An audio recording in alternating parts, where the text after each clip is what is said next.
Picture this. You're 39 weeks pregnant, standing on your front lawn, your water just broke, and your phone is blowing up with messages saying, "Are you watching your husband's live stream?"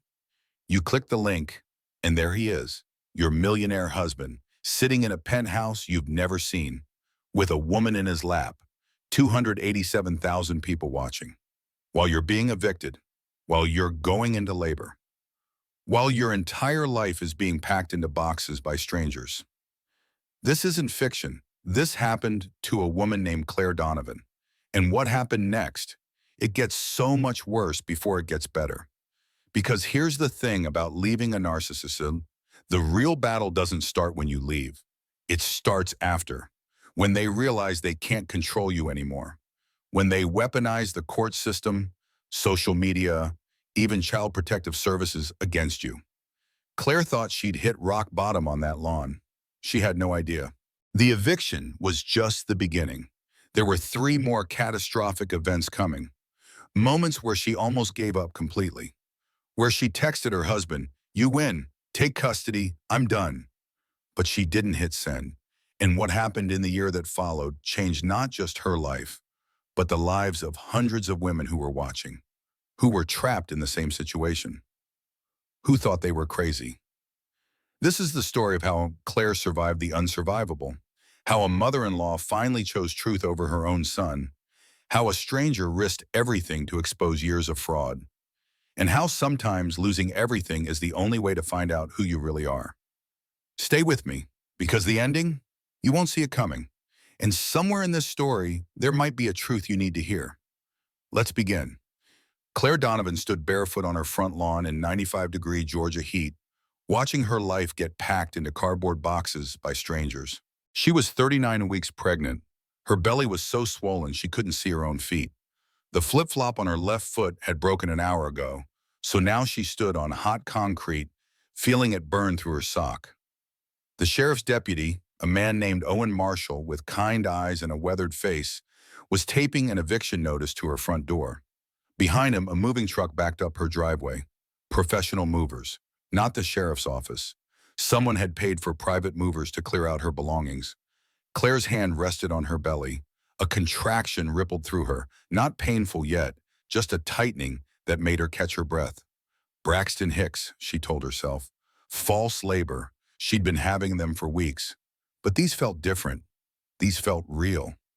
Neighbors watched from their porches, Mrs. Chen from next door, the Johnsons from across the street, small-town Georgia judgment, thick as the humidity. Claire could feel their stares, their whispers, their pity. Her phone buzzed in the pocket of her maternity dress, a text from an unknown number. "Watching Grant's stream? You're trending LOL." Then a skull emoji and a link. Claire's finger hovered over the link. She knew she shouldn't click it, knew that whatever waited on the other end would hurt, but she clicked anyway. The video loaded. Grant's face filled her screen. Her husband, 34 years old.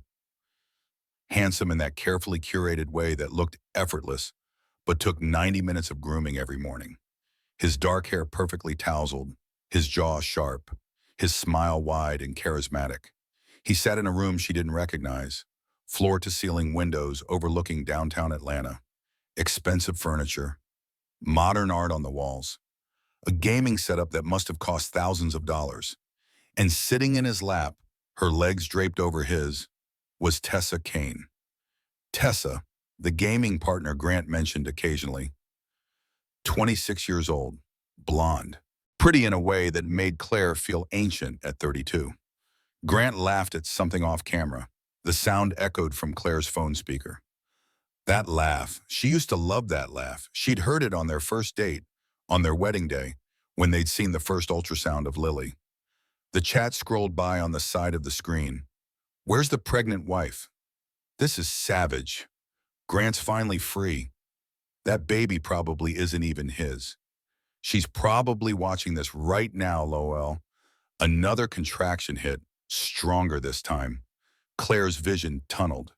She looked down and saw it. Water running down her legs, not a trickle, a flood.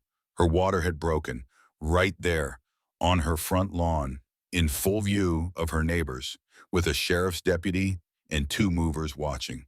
The amniotic fluid soaked through her dress and pooled on the concrete beneath her feet. "Ma'am?" Deputy Marshal's voice seemed to come from very far away.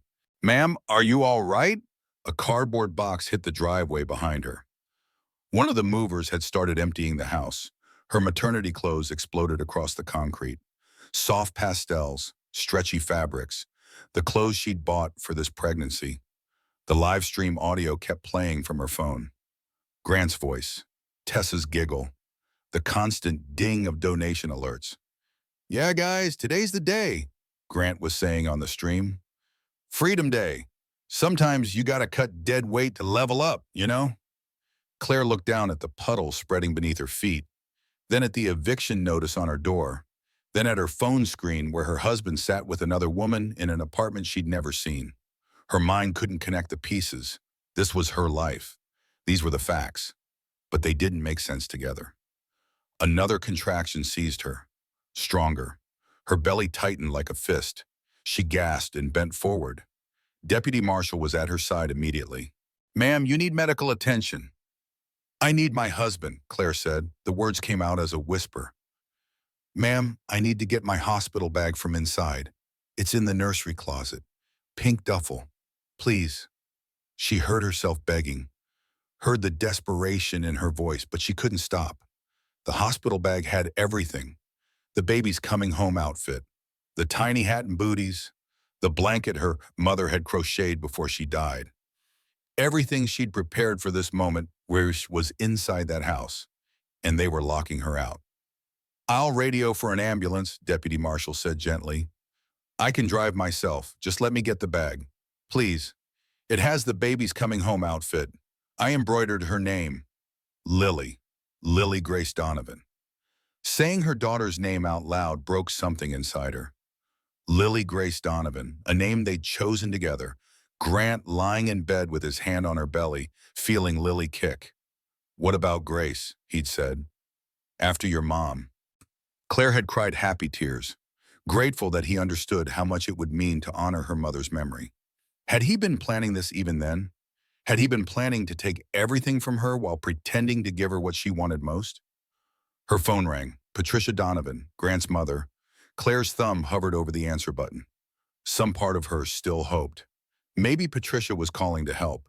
Maybe Patricia didn't know. Maybe this was all a terrible misunderstanding. She answered. "Claire, dear." Patricia's voice was cool, measured. "I'm watching Grant's stream. He's explaining everything." "Patricia, Another contraction seized Claire. She couldn't speak through it, could only breathe in short, sharp gasps. "Really, Claire," Patricia continued, "you can't expect him to put his career on hold because you decided to get pregnant." "I decided?" The words came out strangled. "We decided. We planned. Grant says you tampered with the birth control. He has proof, text messages, medical records, everything documented for the divorce proceedings." The phone nearly slipped from Claire's hands. Not from the contraction this time, from the realization. Divorce proceedings, past tense, not something being considered, something already in motion. "I'm not crazy," Claire said. The words came out as a statement, firm, clear. "I know what happened. We chose this baby together." "Oh, sweetheart, you're obviously under a lot of stress right now. The hormones, the pregnancy, it's affecting your judgment. Grant's been very worried about you. He's been documenting everything for months." Documenting, like she was a case study, a problem to be solved, evidence to be gathered. Claire ended the call. Deputy Marshal was speaking into his radio again. The words washed over her without meaning. She stood there in her soaked dress, contractions coming 6 minutes apart now, watching strangers remove her belongings from her home while her husband lived, streamed with his mistress, and her mother-in-law called her crazy. The shock was absolute, complete. Reality had fractured into something unrecognizable. Deputy Marshal returned to her side. In his hands, he held her pink duffel bag. "I bent the rules," he said quietly. "You've got 2 minutes to sit in your car before I have to secure the premises. Ambulance is 8 minutes out." Claire looked at her driveway, empty. "I don't have a car," she said. Grant took it this morning, said it needed service, for safety, because of the baby. The words sounded absurd even as she said them. She heard the manipulation now, heard the setup. He'd taken her car so she couldn't leave. So she'd be trapped here when the eviction happened. So she'd be helpless, dependent, exactly where he wanted her. Deputy Marshall looked at the live stream still playing on her phone. At Grant in the penthouse she'd never known existed. At Tessa wearing what looked like Claire's missing diamond earrings. That son of a... Marshall caught himself, his face flushed with anger. Not at Claire, for her. Ma'am, I'll drive you myself. You can't stay here. You're in labor. You can't. Your supervisor can write me up later. You're in labor. You're in distress, and I'm not leaving you on this lawn. He put his hand on her elbow, gentle, respectful, the first kind touch she'd felt all day. Claire let him guide her toward the patrol car. As Deputy Marshall drove carefully through midday traffic, Claire's mind drifted back. 3 years ago, a marketing conference in Nashville. She'd been 29 working as a graphic designer at a boutique Atlanta agency, making $68,000 a year, her own apartment, her own life, her own future. Grant had been a speaker on a panel about social media monetization. 50,000 followers at the time, small but growing. He'd seemed different from her ex, charming, attentive, authentic. That word, authentic. How many times had he used it? I'm all about authenticity, he'd said on their first date. No filters, no fakeness, just real life, real connection. She'd believed him. God, she'd believed every word. The courtship had been a whirlwind.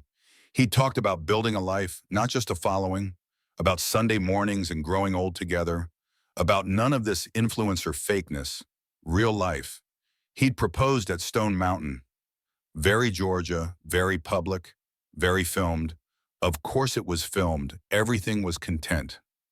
The wedding had been intimate, meaning small enough to feel personal but fully monetized on his channel. His subscribers loved it. The authentic influencer settling down, finding real love. Claire had quit her job a year into the marriage. That decision, that single decision, the beginning of everything. Grant's channel had exploded. 50,000 subscribers to 500,000 in 6 months. Income jumped to 40,000 a month. Babe, quit your job, he'd said. Let me support you. Stress isn't good for us when we're trying for a baby. I make enough for both of us. Her boss, Sarah, had warned her. Claire, financial independence is everything. Don't give up your career. But Grant had been persuasive. Don't you trust me? I thought we were partners. This feels like you don't believe in us. He'd made her doubt her own instincts. Made her feel like protecting herself was a betrayal of him. She'd quit. Biggest mistake of her life. Year 2 of marriage, trying for a baby, 12 months of negative tests. Grant became distant, working late, smelling like perfume. Claire found texts from someone named Jess. Flirty messages, more than professional. She confronted him, hands shaking, voice barely steady. And Grant had delivered a masterclass in gaslighting. Claire, this is toxic. You're reading what you want to see. Jess is gay. This is about your insecurity, not my behavior. Maybe we should talk to someone about your jealousy issues. He'd made her apologize, made her feel crazy for trusting her own eyes. Here's something most people don't realize about manipulation. It doesn't look like lying. It looks like love. It looks like someone protecting you from your own worst instincts. It sounds like, I'm just worried about you, babe. When someone makes you apologize for catching them in a lie, that's not love. That's control. The positive pregnancy test had come 13 months into trying, finally pregnant. She thought it would fix everything. Grant's reaction? He'd stared at the test too long. Long enough that her excitement started to curdle into anxiety. You're sure? He'd finally said. 3 tests, all positive. We're pregnant. We're pregnant, he'd repeated. Like he was testing the words. Like he was trying them on to see if they fit. Then he'd smiled, kissed her, said all the right things. I'm so happy, babe. This is amazing. We're going to be parents. But his eyes had been cold, and Claire had seen it, seen the calculation underneath the performance. She'd immediately pushed it away, Told herself she was being paranoid, hormonal, ridiculous. Now she knew. That was the moment he'd started planning her exit.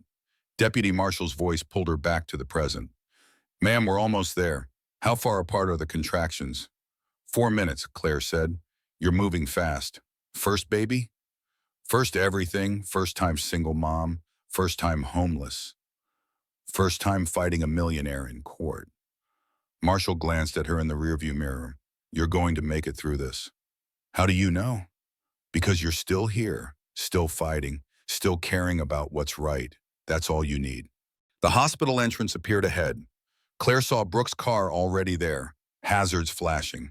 Her best friend, her only friend who'd listened when things with Grant started feeling wrong 6 months ago. But behind Brooke's car, a news van pulled up. Channel 7. A reporter jumped out, camera operator in tow. How did they? Marshall started. Grant's live stream is public, Claire said. Anyone could connect the dots. She was going to give birth with news cameras watching.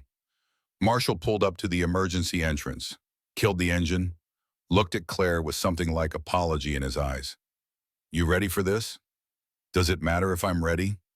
No, I guess it doesn't. Brooke appeared at the patrol car door before Claire could open it. Tall, professional, fierce. Her lawyer face was on. Don't say anything, Brooke said. Don't post anything. I've got you. Another contraction. Stronger. Claire doubled over in the seat. When it passed, she managed to speak. He's narrating my life while I'm living it. I know. I have to document the truth. You have to give birth, Brooke interrupted firmly. That's all you have to do right now. Everything else can wait. A wheelchair appeared. A hospital volunteer, elderly woman with kind eyes, helped Claire transfer from the car to the chair. Deputy Marshal set the pink duffel bag in Claire's lap. Good luck, ma'am. Thank you for everything. You didn't have to. Just doing my job. No, Claire said. You did more than your job. You were kind. That's different. The news camera swiveled toward them. The reporter started forward. Mrs. Donovan, do you have a comment about your husband's allegations? No comment, Brooke said sharply. Is it true you've been financially abusing your husband? No comment. They pushed through the automatic doors into the blessedly cool, quiet hospital lobby. Brooke leaned down close to Claire's ear as they waited for the elevator. Claire, I need to tell you something before we get upstairs. Before things get more complicated. Claire opened her eyes, looked at her friend's face, saw the anger there, the protective fury, and underneath something that looked like pity. What? Grant filed for divorce 3 days ago. The elevator dinged, the doors opened. It's being served tomorrow. He timed everything, the eviction, the stream, the filing.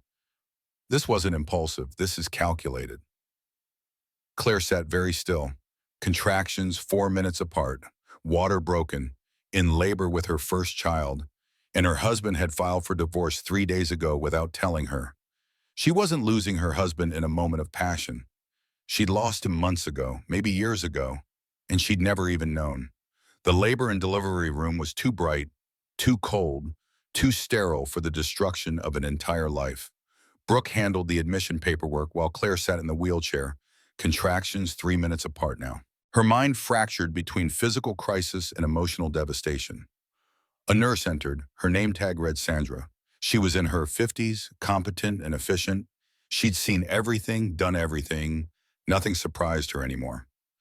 Dad in the waiting room? Sandra asked, wrapping a blood pressure cuff around Claire's arm. No, Dad, Claire said. Sandra's expression didn't change. Support person? Me, Brooke said. I'm her emergency contact now. All right, let's get you changed and checked. These contractions are close.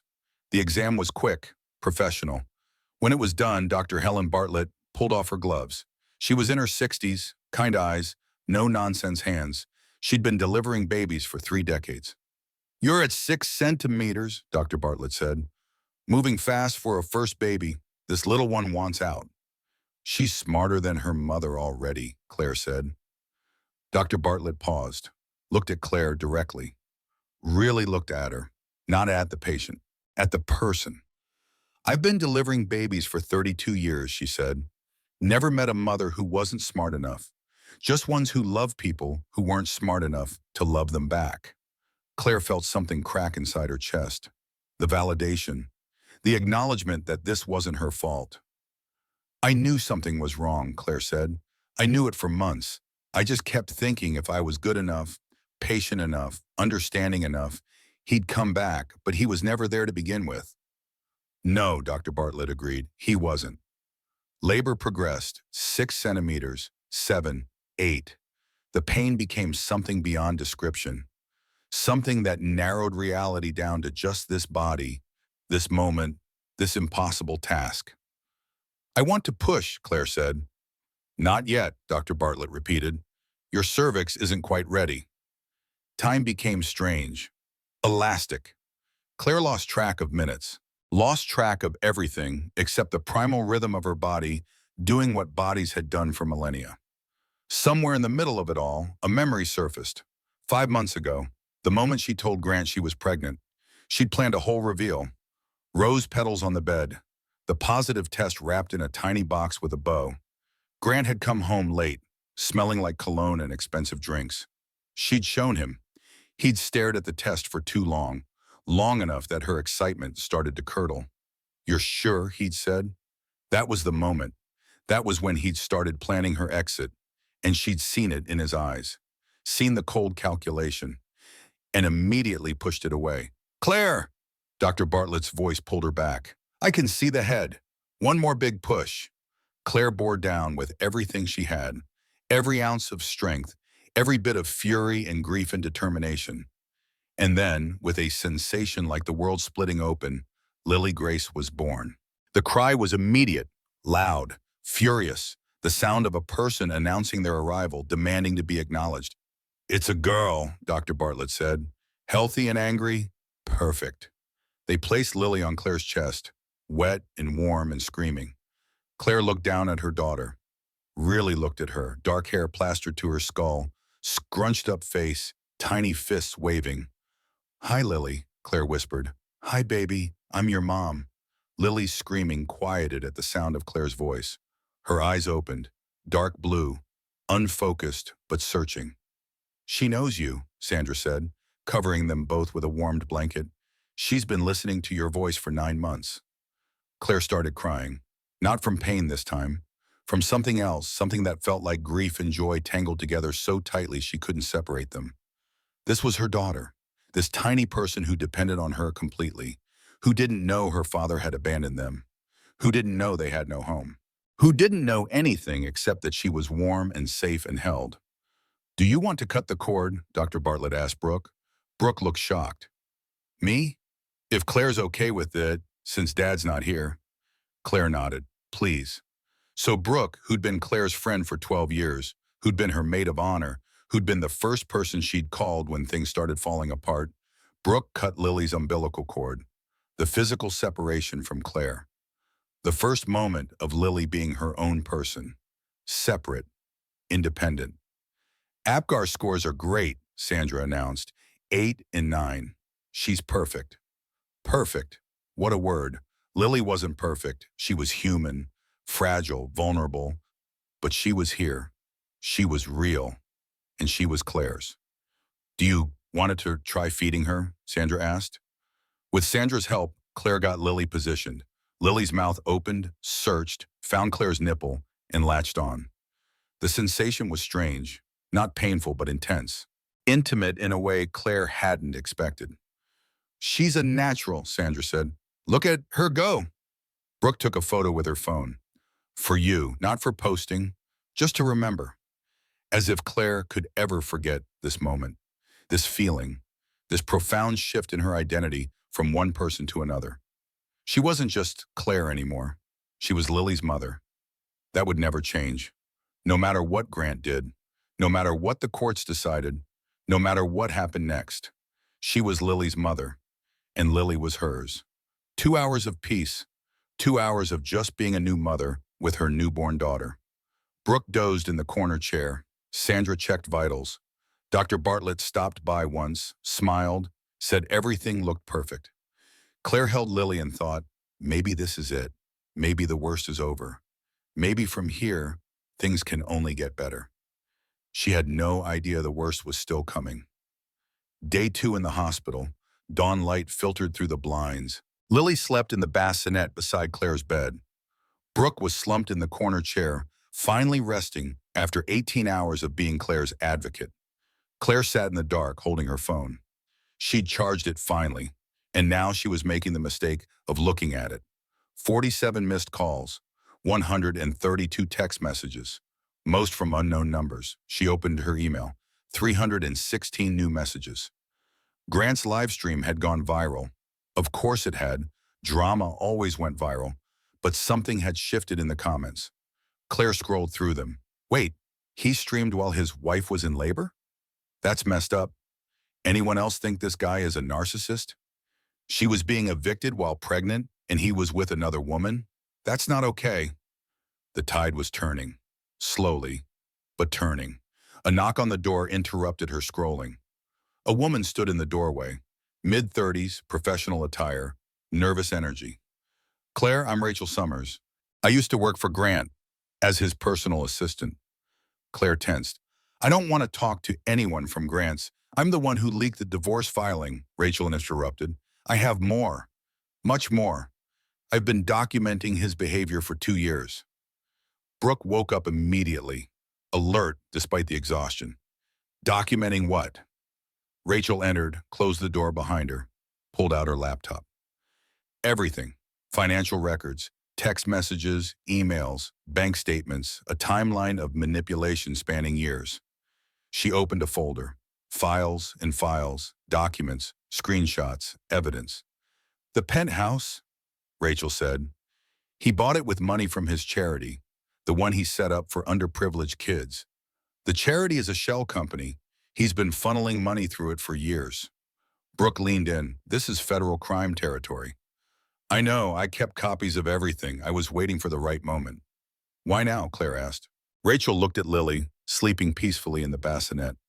Because I have a daughter, she's 4, and I don't want her to grow up in a world where men like Grant win.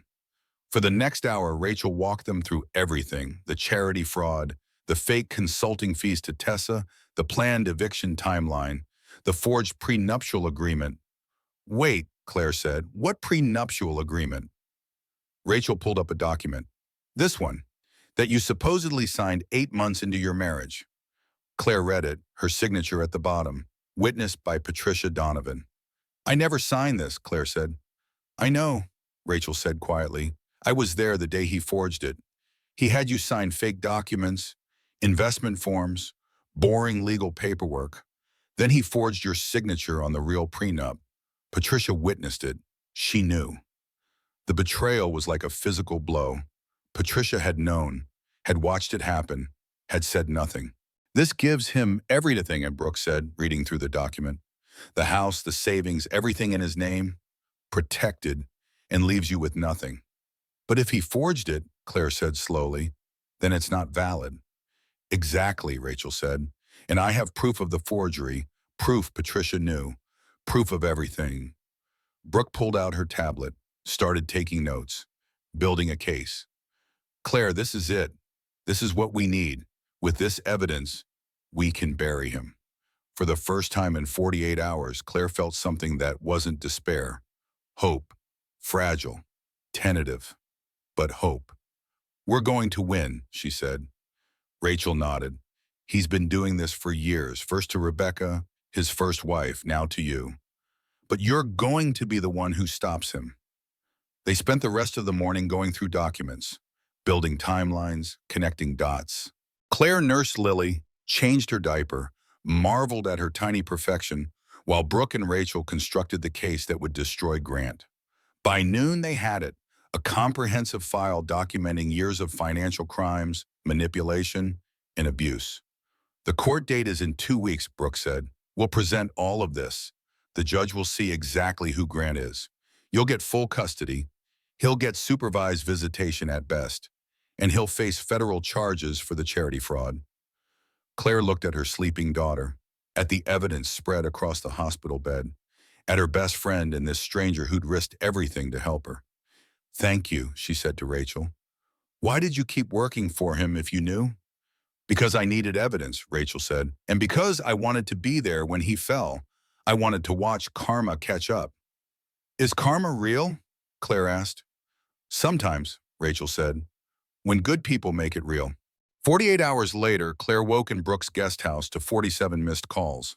Something was wrong. She checked social media. Her blood went cold. Grant had released a video, 45 minutes long, titled, My Truth, Surviving Financial Abuse. Claire's hands shook as she pressed play. Grant sat in his penthouse. No Tessa visible, just him, looking earnest, vulnerable, hurt. I didn't want to make this video, he began, but I've been silent for too long, and silence protects abusers. He was using her language, the language of victims, twisting it. My wife Claire trapped me with a pregnancy, he said. I have proof, text messages where she talked about getting pregnant to secure her future. Medical records showing she lied about birth control. The video cut to screenshots. Text messages that looked like they were from Claire's phone, except Claire had never sent them. They were fake, or edited, or taken wildly out of context. She spent recklessly, Grant continued.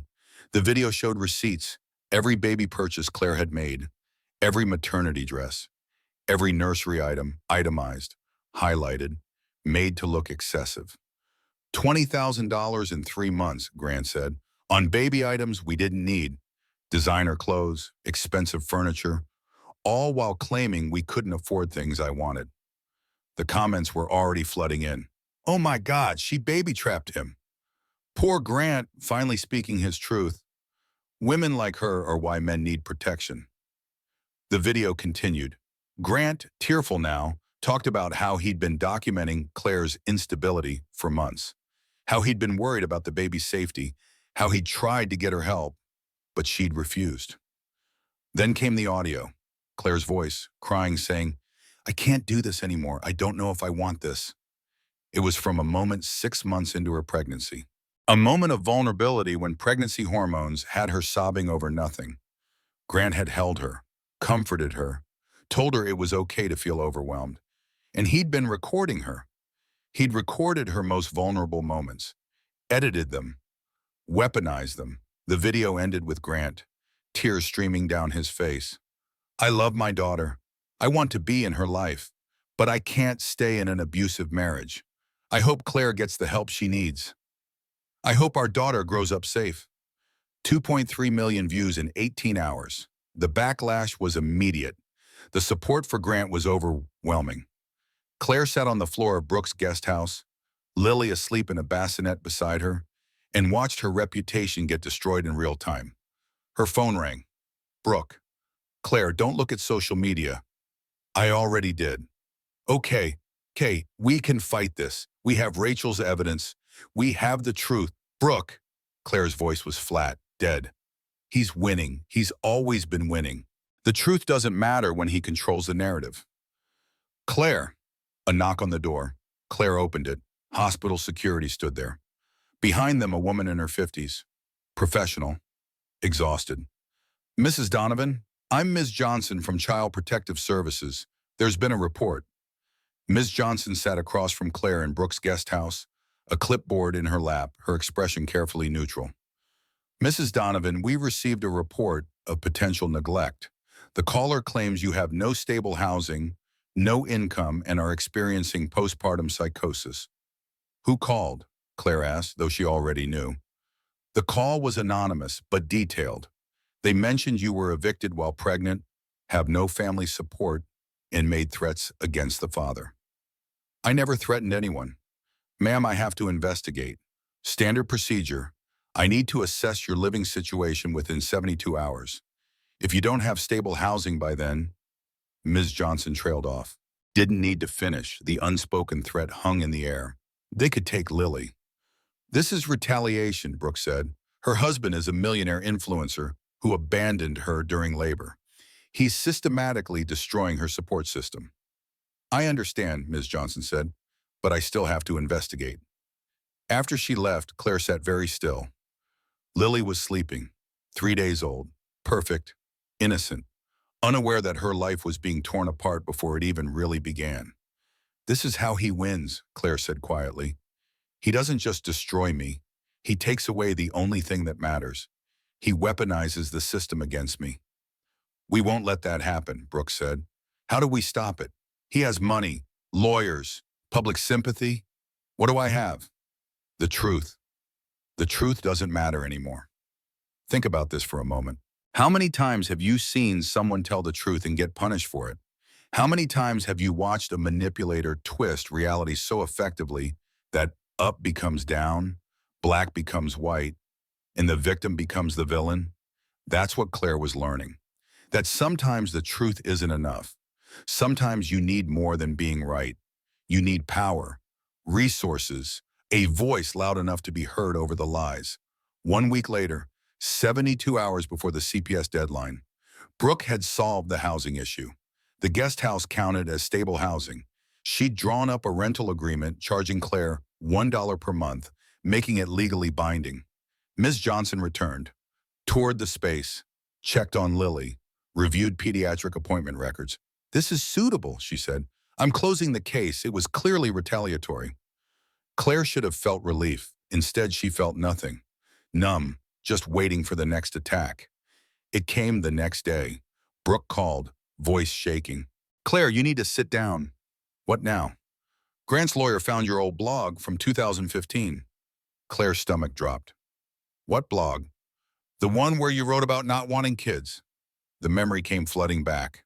9 years ago, 26 years old, fresh out of a bad relationship, processing her parents' divorce. She'd written a blog post titled, "Why I'll Never Have Kids." It had been therapy, working through trauma, processing fear. "Oh God," Claire whispered, "Grant's filing it as evidence. Proof you never wanted this baby, that the pregnancy was manipulation." Claire's hands shook. "That was 9 years ago. I was a different person. I was healing from—" "I know. But Claire, he's building a narrative. The blog from 2015 says you never wanted kids. Then you married a wealthy man. Then suddenly you're pregnant. He's making it look like you planned everything." "The blog was private. I set it to private years ago." "His lawyer hired a private investigator. They hacked into your old account." "Hacked. Illegal, but effective." Grant was eliminating every advantage Claire had. Every piece of evidence, every ally.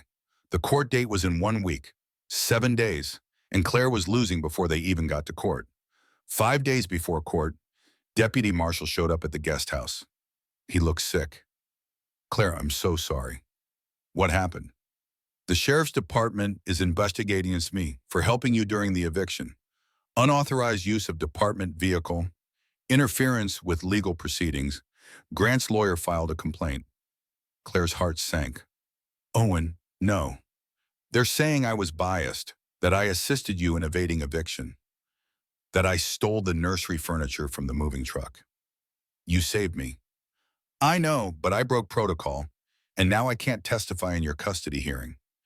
If I do, they'll use my bias to discredit everything." He left, and Claire realized what Grant was doing. Eliminating her allies one by one. Rachel, threatened with a lawsuit for breaching her NDA. Owen, discredited. Patricia, still siding with Grant despite her doubts. The evidence Rachel had gathered? Grant's lawyers were fighting to have it excluded as illegally obtained. Claire was alone, facing a millionaire with unlimited resources and no conscience. Here's what they don't tell you about leaving an abuser. Leaving is just the beginning. The real battle starts after. When they realize they can't control you anymore, they try to destroy you instead. They use the legal system, the court of public opinion, your own trauma against you. And sometimes they win. 2 days before court, 3 a.m. Lily was screaming, had been screaming for 4 hours straight. Claire tried everything, feeding, changing, rocking, bouncing, singing, walking. Nothing worked. Lily just screamed and screamed and screamed. Claire sat on the bathroom floor, Lily still crying in her arms, and felt something break inside her. "I can't do this," she whispered. "I can't. He's right. Maybe I'm not cut out for this. Maybe I never wanted this. Maybe she'd be better off." The thought was intrusive, unwanted, terrifying. What if I just left, put her in the car seat, dropped her at a fire station, disappeared? The thought was there before Claire could stop it, and once it was there, she couldn't make it go away. This was rock bottom. Not the eviction, not the live stream, not the CPS investigation. This. This moment where she was so exhausted, so overwhelmed, so defeated that she was having thoughts she never imagined she'd have. She picked up her phone, typed out a text to Grant. "You win. I can't do this. You can have custody. I just want this to stop." Her finger hovered over send. Every part of her wanted to press it, wanted to make this end, wanted to surrender to the exhaustion and the fear and the overwhelming impossibility of doing this alone. Her finger moved toward the send button, and then Lily stopped crying. Just stopped. Looked up at Claire with those dark blue newborn eyes, made a sound, not a cry, a coo, a tiny perfect coo, and smiled. Probably gas. Newborns don't really smile yet. But Claire didn't know that, or maybe she did, but chose not to care, because in that moment, Lily looked at her and smiled, and Claire broke down, not from despair this time, from something else, recognition. "You don't care about the blog," Claire whispered. "You don't care about the money. You don't care about any of it. You just need me. Just me." She deleted the text. Instead, she texted Brooke. "I need help, not legal help, mom help. I don't know what I'm doing and I'm scared." Brooke arrived 20 minutes later. Pajamas, no makeup, hair a mess. "Thank God," Brooke said. "I was waiting for you to admit that." She showed Claire how to burp Lily properly, how to swaddle her tighter, how to rock her in a specific rhythm. Mom skills that Claire had never learned because her own mother had died when Claire was 23. "Being scared doesn't make you a bad mother," Brooke said. "It makes you a real mother." And for the first time in weeks, Claire let herself cry. Really cry. Not from pain or fear or despair, but from relief. She wasn't alone. She was scared. She didn't know what she was doing. But she wasn't alone. And that was enough to keep going. The next morning, Claire's phone rang. "Patricia." "Claire, I need to tell you something." Claire almost didn't answer. But something in Patricia's voice stopped her. "What?" "I have a video from when Grant was 15. You need to see who he's always been." Patricia sent it. Claire pressed play. The video was old, home camera quality. Patricia looked younger, standing in a kitchen Claire didn't recognize. And Grant was there. Teenage Grant, 15 years old. He was screaming at his mother. The words were vicious, calculated to hurt, to manipulate, to control. "You're pathetic. You gave up everything for a man who didn't want you, and now you're trying to control me because you couldn't control him." Patricia, in the video, was crying, apologizing, trying to explain. And teenage Grant just got colder, more cruel, more precise. It was the exact same pattern, the same manipulation, the same cruelty. He'd been this way since childhood. "I told myself love could fix him," Patricia said on the phone, her voice breaking. "It can't. It never could. And I've watched him do to you what he's done his whole life. I can't watch anymore." "What are you saying?" "I'll testify against my own son. I'll tell the truth about the prenup forgery, about the charity fraud, about everything I witnessed. I'll tell the truth." Claire sat very still. "Why now?" "Because I looked at Lily, and I realized if I don't stop him now, he'll do this to her someday. When she's 29 and in love and trusting, he'll destroy her too. That's who he is. That's the pattern. And I can't let another generation suffer because I was too weak to act. It wasn't enough. It would never be enough. Patricia should have acted years ago, should have protected Rebecca, should have protected Claire. But it was something. And sometimes, something was all you got. The family courthouse in downtown Atlanta was exactly what Claire expected. Marble floors, high ceilings, the kind of place where lives changed on the strength of words and evidence and judicial interpretation. Claire dressed carefully. Simple navy dress, minimal jewelry, hair pulled back neatly. She wanted to look like what she was, a competent mother, a stable person, someone who could be trusted with a child's welfare. Brooke met her in the lobby. Behind her, Rebecca Hartley stood quietly. Grant's first wife. She'd flown in from Chicago specifically to testify. You okay? Rebecca asked. No, Claire said honestly, but I'm here. That's all that matters. They entered the courtroom, Judge Margaret Reynolds presiding. She was in her early 60s, silver hair pulled back severely, reading glasses perched on her nose. She looked like someone who'd seen every variation of human behavior and wasn't impressed by any of it. Grant arrived with his lawyers, 3 of them, expensive suits, designer briefcases, the kind of legal representation that costs thousands per hour. He looked good. Of course he looked good. Hair perfect, suit tailored, expression perfectly calibrated to communicate. Concerned father, wronged husband, man seeking justice. But Claire saw through it now, saw the calculation, the performance, the cold assessment behind his eyes. Judge Reynolds opened the hearing. This is a preliminary hearing regarding temporary custody and emergency DNA testing. Mr. Donovan, your motion. Grant's lead lawyer stood, tall man, silver hair, voice like honey. Your Honor, my client has serious concerns about paternity given the timeline of conception and Miss Miller's admission of prior relationships. Additionally, we have concerns about the mother's fitness. She's currently reliant on charity housing, has no income, and made defamatory statements about my client on social media. Your Honor, Brooke interrupted smoothly, Miss Miller is residing with me, an officer of this court, while her legal residence, which Mr. Donovan illegally evicted her from, is being recovered. As for emotional instability, we have medical documentation from Dr. Helen Bartlett showing Miss Miller's exemplary composure during an extremely traumatic labor and delivery. Judge Reynolds held up a hand. I've reviewed the preliminary filings. Mr. Donovan, I have some questions for you, sir, for you. Grant stood, still performing, still confident. Yes, Your Honor. You live stream content online, correct? Yes, Your Honor. I'm a content creator. It's my profession. And you were live streaming on the day your wife went into labor? Yes, Your Honor. I had a scheduled stream, a commitment to my audience. A commitment to your audience was more important than being present for your child's birth? Grant's lawyer jumped in. Your Honor, my client was not informed of the labor. Miss Miller failed to contact him. Is that true, Miss Miller? Judge Reynolds asked. Claire stood. Your Honor, my phone was functional. Mr. Donovan had the number. He was welcome to call at any time. Instead, he was live streaming from a penthouse apartment I didn't know existed, with a woman I'd been told was merely a gaming partner, while I was being evicted from my home and going into premature labor. Judge Reynolds turned back to Grant. Mr. Donovan, I watched portions of your live stream from that day.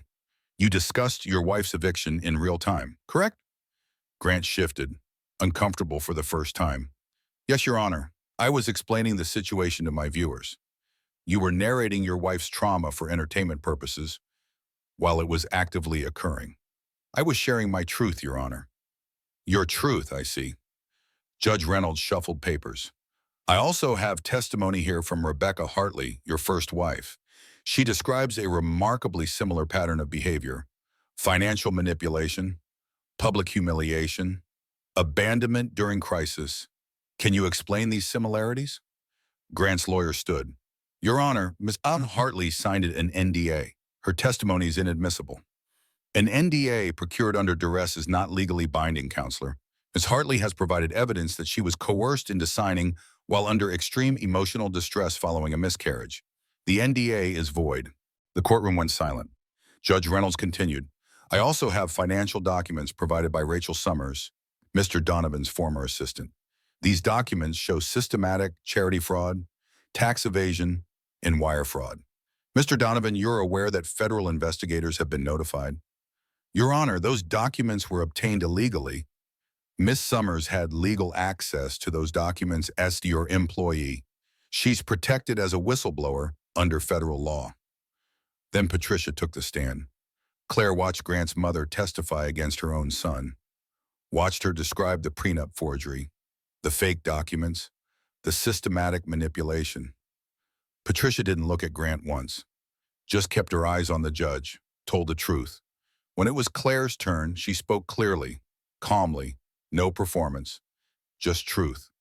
Your Honor, 8 years ago, I wrote a blog post about not wanting children. I was 26. I just watched my parents' marriage end in mutual destruction. That blog post was me working through fear. It wasn't a manifesto, it was therapy. People change, I changed. I wanted a family with someone I thought I could trust. Was I naive? Yes. But wanting to build a life with someone isn't a crime. I've had moments since Lily was born where I've thought, what did I do? Because newborns are hard. But having a moment of doubt doesn't make me unfit. It makes me human. My husband tried to paint me as calculating, as manipulative. But the truth is simpler. I loved someone who was performing love. And when the performance ended, he destroyed everything to cover his tracks. I'm not asking for revenge. I'm asking for safety. For my daughter to grow up knowing at least one parent chose honesty over image. Judge Reynolds was quiet for a long moment. Then she spoke. I've reviewed the evidence. Mr. Donovan, your financial crimes will be referred to federal prosecutors. Your charity fraud, your forgery of the prenuptial agreement, and your systematic financial abuse of your wife are well documented. As for custody, full custody to the mother. You'll have supervised visitation pending completion of parenting classes and psychiatric evaluation. Child support retroactive to birth. You'll also pay all legal fees for both parties. And Mr. Donovan, I suggest you find a new career. Your current one seems to require a level of honesty you're incapable of. The gavel fell. Claire sat very still. It was over. This part, at least, she'd won. Claire's apartment was small, second-floor walk-up in a quiet Atlanta neighborhood. One bedroom with a converted den for Lily's nursery, furniture from Target and thrift stores. Nothing matched. Everything was mismatched and secondhand. Imperfect. The lease was in her name. The utilities were in her name. The life she was building was hers, built on truth instead of performance, on reality instead of Instagram-ready lies. Lily was 6 months old now, sitting up, laughing, a completely different creature than the newborn who'd arrived during chaos. Every morning, Claire woke to Lily sounds from the nursery, not crying anymore, just those little wake-up noises that said, I'm here, I'm awake, come get me. Claire freelanced again. Graphic design, the skill she'd abandoned when Grant convinced her to quit her job, the skill that came back like muscle memory. She worked during Lily's naps, during brief windows when Lily was content in her bouncy chair, late at night after Lily's bedtime. It was hard, exhausting. Some days she cried from stress and loneliness and fear, but she was doing it one day at a time, one client at a time, one invoice paid at a time. She made about $3,000 a month, enough to survive, not enough to thrive, but enough. Money was always tight. Her credit was destroyed. She couldn't afford therapy yet. Dating was impossible, but she was free. No one was controlling her. No one was narrating her life. No one was performing love while planning destruction. She was just living, messy, real, honest, hers. She'd started a website, Project Lily, not a big organization, just a resource page, a list of lawyers who helped, shelters that took babies, how to document abuse, how to escape, helped 47 women so far. That mattered. One morning, Claire sat at a coffee shop, laptop open, working on a logo design for a local bakery. Lily in a carrier sleeping on her chest. A woman approached, 30-ish, scared eyes, pregnant belly showing. Excuse me, the woman said. Are you Claire Miller? The one who... I read your story, and I think I need help. Claire looked at her, saw herself 6 months ago. Sit down, Claire said. Let's talk. They talked for an hour. The woman's name was Emma. Her husband was a lawyer, made good money, told her to quit her job, isolated her from friends, made her feel crazy. Claire knew the story, had lived the story. Do you have somewhere safe to go? Claire asked. My sister's, in Birmingham. Good, go there, today if possible. Document everything, screenshots, bank statements, texts. Open a secret email account. Forward everything to it. He'll be so angry. He's already angry. You just haven't seen it yet because you're still doing what he wants. The anger comes when you stop performing your role. Emma nodded, tears in her eyes. I'm so scared. I know, I was too. Still am sometimes. But here's what I learned. Being scared while moving forward is still moving forward. You don't have to be brave. You just have to take the next right step. Emma left with Claire's number, a list of resources, a plan. Claire watched her go, then looked down at Lily, who was waking up. Those dark blue eyes focusing, recognizing her mother's face. Hi, baby girl, Claire whispered.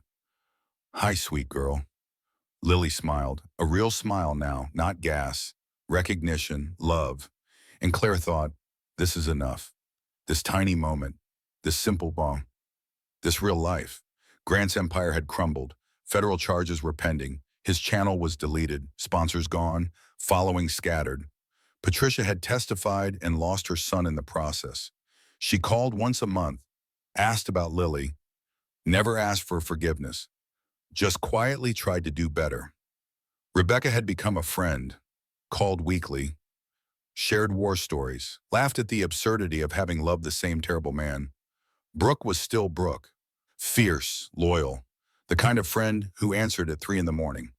Claire's life wasn't perfect. It wasn't Instagram-worthy. It wasn't impressive to strangers. But it was real. And real, she'd learned, was the best thing to be. 1 year after that day on the lawn. 1 year after Claire's water broke during her eviction. 1 year after her entire world collapsed. Claire sat at her kitchen table, laptop open, Lily babbling in her high chair, smashing banana into her face. Baba, baba, Lily said cheerfully, offering Claire a handful of mashed banana. Thank you, baby, Claire said, pretending to eat it. Lily laughed. That full-belly baby laugh that made everything worth it. Claire's phone showed a notification. Project Lily had helped its 100th woman. 100 women. Not thousands, not millions, just 100. But 100 women now connected with resources. Legal help, emotional support, safe paths out of dangerous situations. 100 women because Claire had survived, because she'd spoken up, because she'd been willing to be visible. Grant was in federal custody, awaiting trial for charity fraud. His streaming career was over, his reputation destroyed, not by Claire, by himself, by the consequences of his own choices. Claire hadn't destroyed him. She'd just stopped protecting him from himself. There was a difference. Her phone rang. Unknown number. She almost didn't answer, but something made her pick up. Hello. Claire, it's Emma from the coffee shop.